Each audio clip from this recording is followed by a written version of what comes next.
Bonjour à tous, je suis Eva Longarevic, diététicienne chez Amael et aujourd'hui je vous présente le podcast du mois de juillet, des conseils pour un été serein.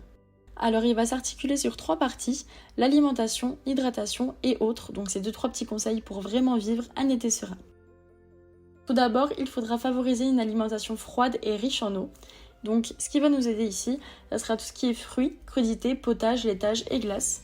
Il faudra diminuer la viande rouge et les aliments gras parce qu'ils augmentent le temps de travail de digestion, ce qui amène le corps à se réchauffer davantage et c'est pas ce qu'on va rechercher.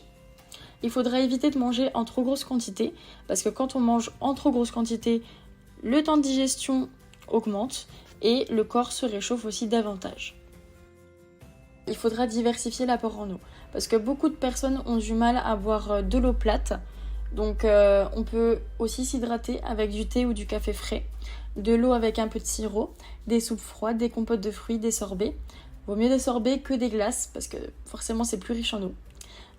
Il faudra aussi éviter tout ce qui est boisson très très froide, voire glacée, parce que le corps essaiera de se réchauffer automatiquement, ce qui va produire du coup l'effet inverse. On sera plutôt sur du 15 degrés, ça serait optimal. Il faudra faire attention aussi à l'hyponatrémie de dilution. En gros, quand il fait chaud, le corps va produire de la sueur, ce qui va engendrer une perte en eau et en sel qui doit être compensée. Donc il ne faudra pas oublier d'accompagner la prise de boisson par une alimentation variée, en fractionnant l'alimentation si besoin pour augmenter l'absorption en nutriments et en minéraux, et donc de maintenir le sel dans l'organisme, donc avec du pain, avec des soupes, avec des choses comme ça. Petite information aussi pour les sportifs, il faudra boire avant, pendant et après l'effort et afin d'éviter la sensation de lourdeur, il est conseillé de fractionner les prises, donc par exemple boire 150 ml d'eau toutes les 20 minutes. Et aussi, information pour les personnes âgées, donc qui reçoivent des intervenantes à domicile. En fait, c'est bien de prévoir un système d'évaluation de la consommation d'eau par jour de cette personne. Comme ça, les intervenants se relaient les informations et ensuite peuvent stimuler un petit peu plus la personne à boire chaque jour. Et aussi, il ne faut pas oublier les signes d'alerte, c'est-à-dire les urines foncées, la perte de poids, les crampes, l'absence d'urine depuis 5 heures, la sensation de malaise et d'étourdissement au lever, fatigue et troubles du sommeil. Il faut vraiment faire attention à ces signes et pas les laisser de côté parce que c'est déjà qu'on est déshydraté et voilà, on évite toute complication. Alors forcément, on va aussi parler de notion de quantité. Donc en moyenne, il est nécessaire de boire 1,5 litre d'eau par jour pour compléter l'eau déjà présente dans les aliments. Pour mieux visualiser, ça fera 2 verres dans la matinée, 2 verres par repas, 2 verres dans l'après-midi, pour un total de 8 verres de 20 centilitres environ. En période de canicule, il est nécessaire d'augmenter à 2 litres d'eau par jour en ne dépassant pas les 3 litres. À savoir que lorsqu'on ressent la sensation de soif, c'est un signe que notre corps commence déjà à être déshydraté. Et, petite information en plus, il faudrait boire un verre dès le réveil suite à une longue nuit de jeûne pour réhydrater le corps avant de se nourrir. Et lorsqu'on pratique une activité physique, il est important de limiter les pertes, donc par la transpiration, et donc de boire un demi-litre en plus. Et maintenant, je vais vous donner quelques informations sur la quantité d'eau qu'on devrait avoir par jour en fonction de l'âge. Donc 0 à 6 mois, c'est couvert par le lait maternel ou de premier âge. 6 à 12 mois, on est sur 500 à 600 ml. 13 à 24 mois, 700 à 800 ml. 2 à 3 ans, 900 ml. 4 à 8 ans, 1 litre. 9 à 13 ans, 1 litre 2 pour les filles et 1 litre 4 pour les garçons. Pour les 14 ans et plus, c'est les mêmes recommandations que pour les adultes, c'est-à-dire 1,5 litre.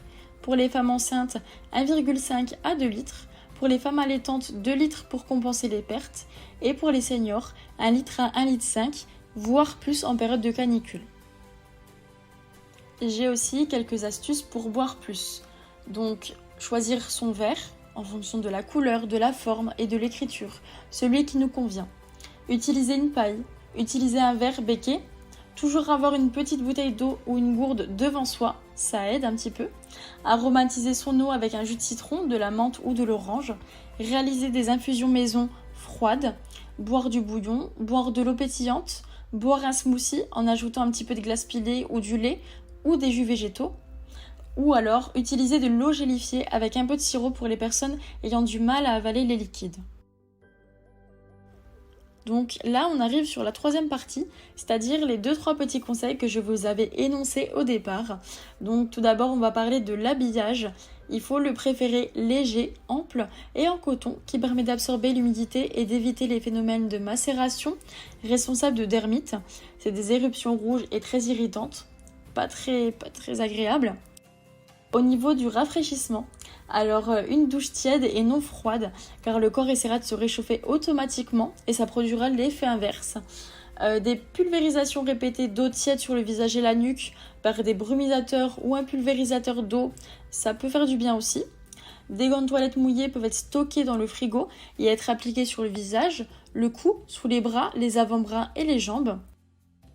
Ensuite, à savoir si la température extérieure est supérieure à la température intérieure, fermez les volets, les stores et les rideaux. Si la température extérieure est inférieure à la température intérieure, on ouvre au maximum les portes et les fenêtres pour favoriser les courants d'air. Et dernière information, en période de canicule, si vous vous occupez de personnes âgées, il faudrait susciter leur inscription sur le registre nominatif de la mairie afin qu'elles puissent bénéficier de visites régulières de professionnels et ou de bénévoles en cas de déclenchement du plan d'alerte. Parce que vous savez que les personnes âgées sont les populations les plus à risque et voilà, il faut faire attention à nos aînés. Après avoir parlé d'alimentation, d'hydratation et de vous avoir donné quelques conseils en plus, j'espère que ce podcast vous a plu et maintenant vous avez tous les conseils qu'il vous faut pour avoir un été serein.